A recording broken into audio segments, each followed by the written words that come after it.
The history of nail polish. If you look around in any place where crowds gather, you are likely to find women and sometimes men with painted fingernails and toenails. There are nail salons in almost every town. Both men and women have manicures and pedicures on a regular basis. When did this trend begin? Let's find out. Thousands of years ago, women and men began decorating their nails not only for beauty but as a class distinction. It is claimed that warriors in Babylon during 3200 would spend hours preparing for battle. Their preparations included their nails being manicured and colored. The ingredient they most often used was coal. Coal was made primarily from the mineral galena, which was ground into a pellet and mixed with oils or animal fats. The coal was then stored in beautiful, variously shaped small vessels and applied using a thin coal stick. Galena ore was found near the Nile River at the city of Aswan in present-day southeast Egypt and on the banks of the Red Sea. During the same century, the Chinese and Egyptians used beeswax, egg whites, gelatin, and natural gums and flowers to make nail colors. In its earliest form, nail coloring was worn by the rulers and those in high society as a symbol of their wealth and power. Only those from royalty or the upper class were allowed to color their nails. Around 600 BC, during the Zhou dynasty, the royal houses preferred metallic, gold, and silver.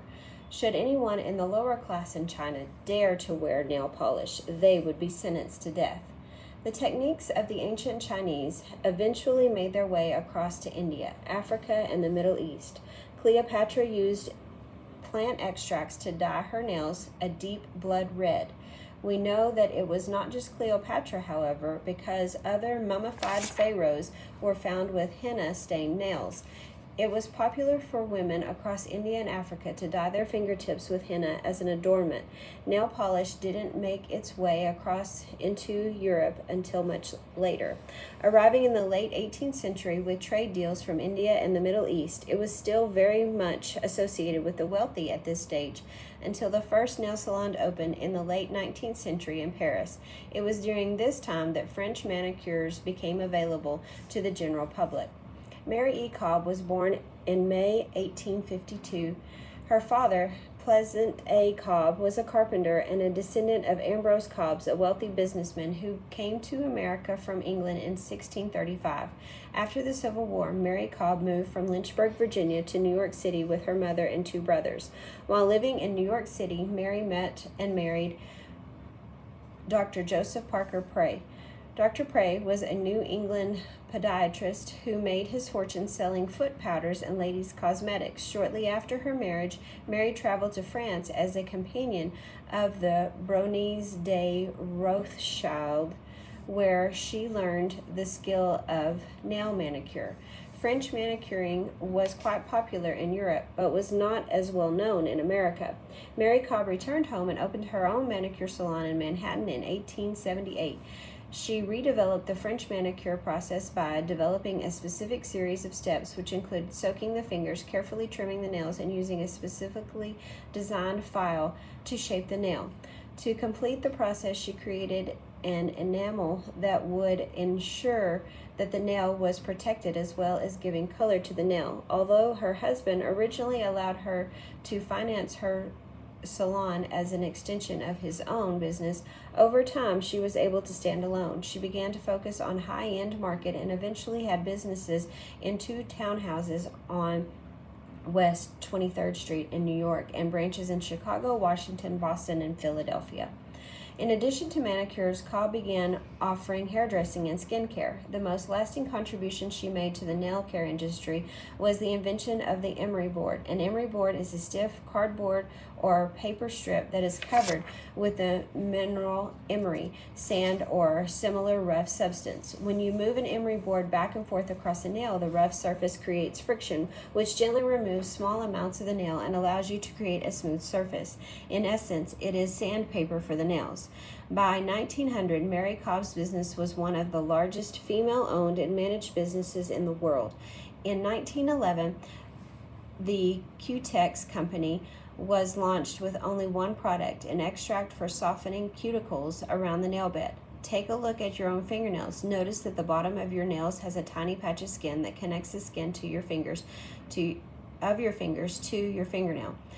That is called the cuticle. The cuticle's function is to protect new nails from bacteria when they grow out from the nail root. The area around the cuticle is delicate. It can get dry, damaged, and infected. Cutex still has a product, Cutex Intense Recovery, that claims to nurture and strengthen your weak and damaged nails with a treatment formulated with keratin and moisturizers and conditions nails and cuticles. In 1925, Cutex went on to create liquid nail polish. Cutex has grown to be a well-known company and one of the largest nail product companies in the world. In 1920, makeup artist Michelle Menard was inspired by the incredibly shiny enamel paint that began appearing on automobiles. She partnered with Charles Revson Company to determine if the same type of color and shine could be applied to fingernails. They established a factory and began to produce nail polish as their first product. At this time, what we know now as nail polish was called nail lacquer. This partnership officially began the Revlon Company in 1932. Revlon sold its nail enamel in a variety of colors at drugstores and department stores for several years before expanding into lipstick and eventually an entire makeup line. During this time, the moon manicure was the most popular style. Nails were long and only painted in the middle of the nail. The crescent-shaped tip of the nail was unpolished. Before 1960, nail polish was only applied to bare, natural nails, whether it was done as a manicure or pedicure. Although women loved the new colors and shine, they began to clamor for instant long nails and fast-drying, long-wearing polish. In 1954, Dr. Fred Slack, a dentist, broke his fingernail while he was at his office. He decided to use dental materials to mend his broken nail. He used aluminum foil as a platform to build out the acrylic on his thumb. This eventually became what is known as the acrylic nail extension platform and eventually developed into artificial nails. He patented his invention, then along with his brother Tom, he developed other chemicals to keep the nails from yellowing. Although he originally used his own dental equipment, he eventually developed new equipment better suited for nails. Dr. Slack and his brother started their own company called Nail Systems International to develop the new equipment. At first, the company made both dental and nail equipment, but by 1987, they began focusing only on the nail industry. Currently, Nail Systems International is run by Dr. Slack's son and grandson. After Dr. Slack's invention, other companies began to develop new technologies as well. These companies produced artificial nails and acrylic nail enhancement that instantly provided long nails and solved the issue of nail polish chipping because of acrylic surface provided better adherence of the product.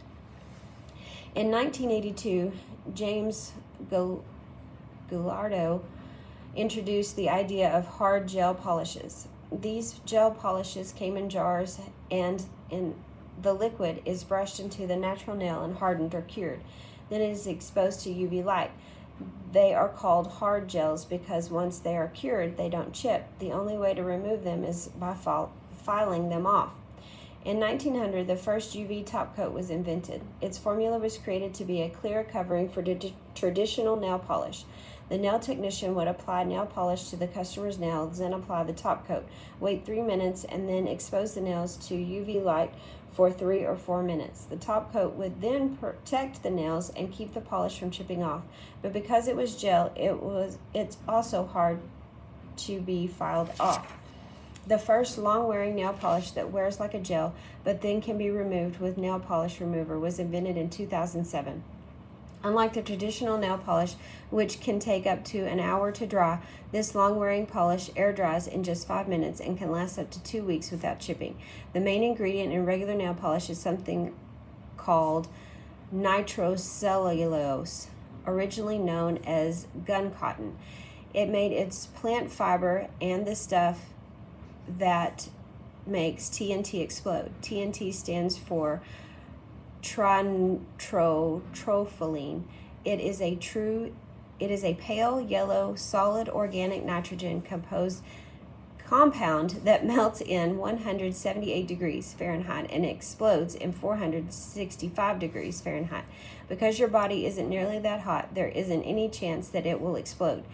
It's also used in products such as ping pong balls without exploding, so there isn't any danger that you will tap your nails and cause an explosion. In fact, it won't explode without a detonator. For nail polish, the nitrocellulose is dissolved in a solvent called ethyl acetate. Once the nail polish goes in your nail, the solvent evaporates, leaving the nitrocellulose to dry into a solid film. Today, nails are a multi-billion-dollar industry and still growing fast.